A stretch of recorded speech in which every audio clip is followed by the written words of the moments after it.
आणि पिंपरी चिंचवड मनपा निवडणुकीमध्ये दोन्ही राष्ट्रवादी एकत्र लढत आहेत. मात्र आगामी काळात दोन्ही राष्ट्रवादी एकत्र येणार का अशा चर्चा सुरू झाल्यात.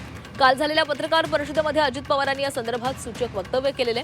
या पत्रकार परिषदेमध्ये अजित पवारांच्या राष्ट्रवादीच्या बॅनरवर शरद पवारांचा फोटो होता.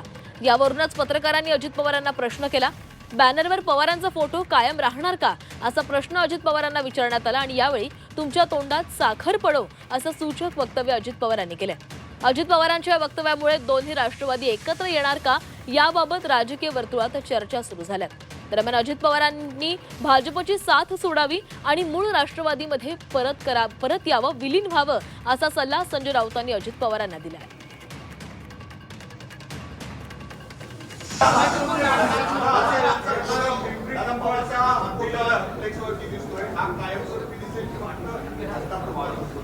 तुझ्या तोंडात साखर पडो, तुझ्या तोंडात साखर पडो, तुझ्या तोंडात साखर पडो.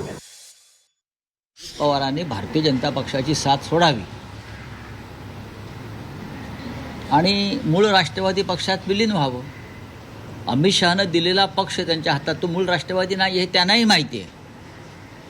मूळ राष्ट्रवादी काँग्रेस पक्ष हा सन्मान्य शरद पवार साहेबांचा आहे. मूळ शिवसेना ही माननीय उद्धव ठाकरे साहेबांची आहे.